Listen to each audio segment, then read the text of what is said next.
Syukron jazila Buya atas jawabannya. Baik Buya, kembali kami akan membacakan pertanyaan yang terakhir yang datangnya dari media sosial. Assalamualaikum Buya. Assalamualaikum. Saya hamba Allah mau tanya. Saya baru diceraikan suami bulan lepas dan masih lagi dalam iddah. Dalam masa iddah ini kami lagi hubungi melalui WhatsApp. Suami saya orang Indonesia dan saya orang Singapura. Kami duduk bersaingan sudah sebulan. Tapi baru-baru ini dia ada luahkan hasratnya. Kami duduk apa? Kami duduk berasingan sudah sebulan. Tapi baru-baru ini dia ada luahkan hasratnya untuk inginkan zuriat. Sebelum kami cerai, kami coba buat IVF. Bayi tabung tapi tak berhasil. Kami buat IVF karena saya tak dapat hamil dengan secara normal. Jadi kita pilih untuk cara bayi tabung. Kami masih ada lagi embrio yang disimpan oleh pihak hospital. Sekiranya kalau kami masih ingin lagi coba untuk dapatkan zuriat. Soalan saya ialah, boleh ke saya ambil embrio kami dan coba lagi sekali untuk mendapatkan zuriat dalam keadaan saya yang masih menjalani iddah sekarang. Dia setuju kalau saya buat IVF lagi. Apakah pendapat Buya? Terima kasih Buya. Jawaban Buya sangat dihargai. Wassalamualaikum warahmatullahi wabarakatuh. Assalamualaikum warahmatullahi wabarakatuh. Terlepas dari istilah masalah pembuahan di luar rahim atau istilahnya inseminasi buatan atau tadi apa? IVF. Bayi tabung.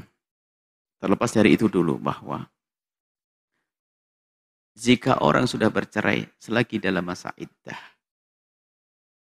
biarpun cerai 1 atau 2, maka nggak boleh berhubungan suami istri. Tapi saya pengen hubungan suami istri, kok pusing? Rujuk dong. Karena kalau masa iddah rujuknya gampang. Aku rujuk, selesai. Biarpun Anda di Singapura. Kenapa pusing? Rujuk aja, yang pengen punya anak, rujuk dong. Nah, setelah itu baru hubungan suami istri. Kemudian hukumnya memasukkan sperma adalah sama dengan hubungan suami istri. Sehingga kalau sperma orang lain dimasukkan ke rahim seorang wanita, hukumnya seperti orang zina, haram. Artinya, benih suami itu, mantan suami yang cerai tidak boleh dimasukkan ke rahim Anda. Karena dalam keadaan cerai. Dan baru boleh dimasukkan adalah kalau sudah ada rujuk kembali.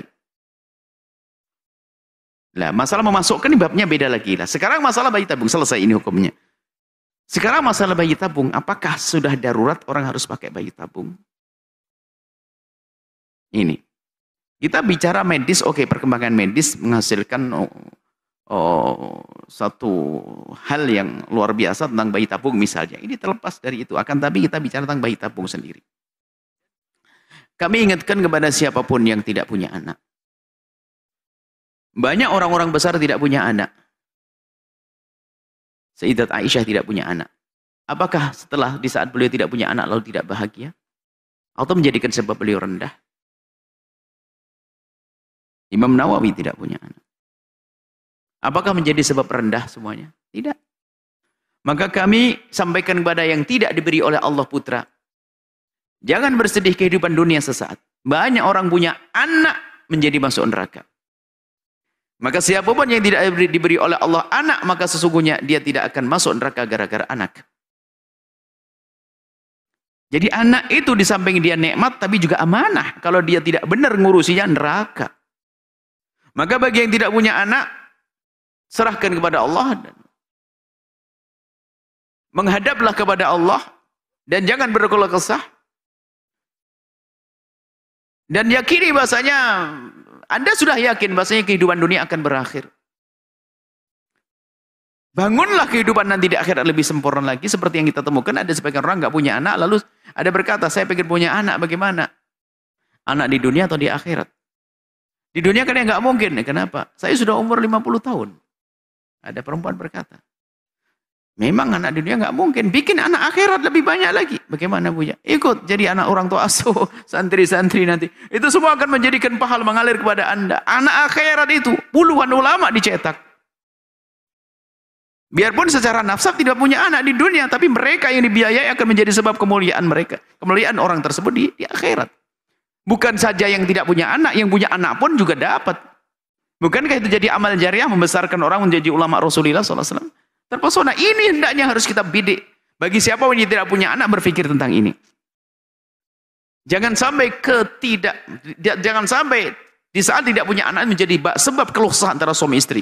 Atau mungkin saling menyalahkan. Mungkin seorang suami marah karena istrinya adalah tidak bisa dibuahi. Atau mungkin seorang istri akan marah karena suaminya tidak bisa membuahi. Wah, ini ribut terus. Tidak indah semuanya, tidak enak semuanya. Bahkan mungkin harus menggunakan bayi tabung, biaya besar, sukses tidak sukses. Jadi lebih baik serahkan kepada Allah Subhanahu wa taala. Jika Anda tidak punya anak, maka ketahuilah itu anak-anak siap Anda didik. Tapi bukan anak nasab saya. Kalau urusan nasab dunia berakhir semua dengan kematian kita atau kematian mereka.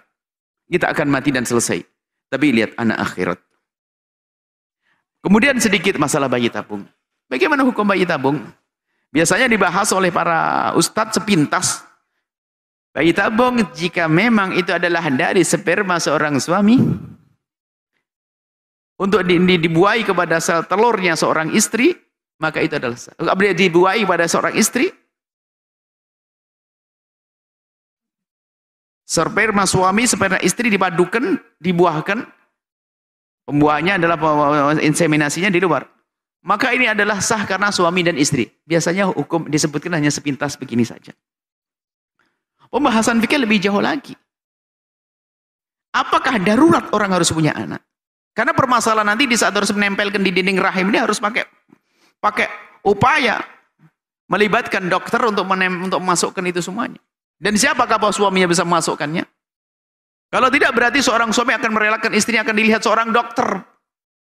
Laki-laki barangkali. Untuk melihat wilayah yang sangat perlu dijaga itu. Ayo. Apakah rela seorang suami ini? Kemudian di sisi lain,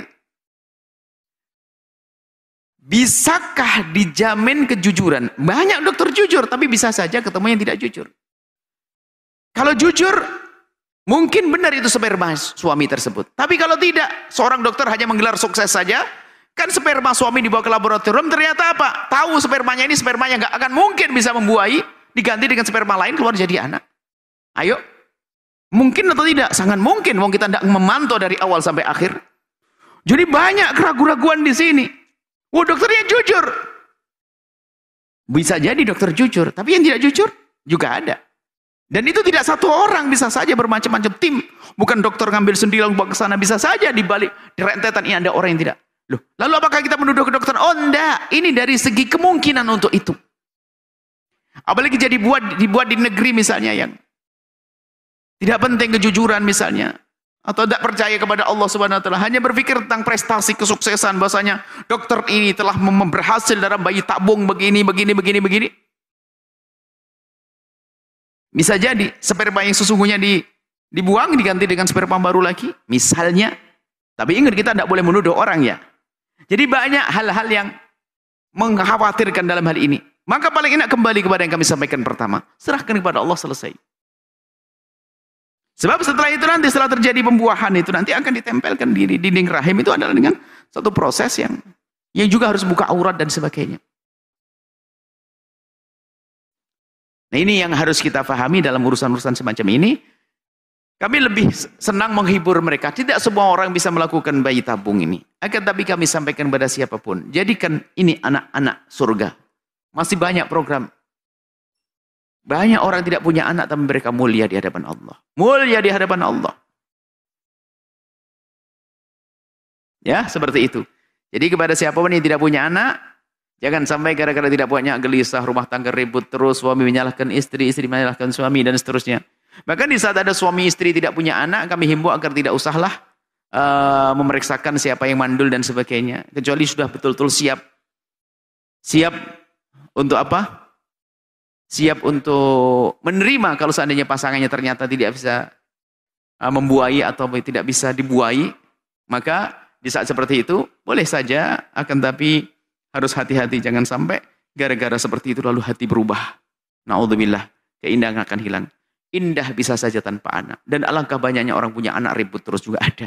Kita ingin bahagia, baik putra punya anak atau tidak. Biarpun kita tetap berdoa, ya Allah berikan padaku dzurriyyah salehah. Tetap Tapi di saat tidak diberi Allah putra, apakah langsung berkeluh kesah marah kepada Allah? Tidak.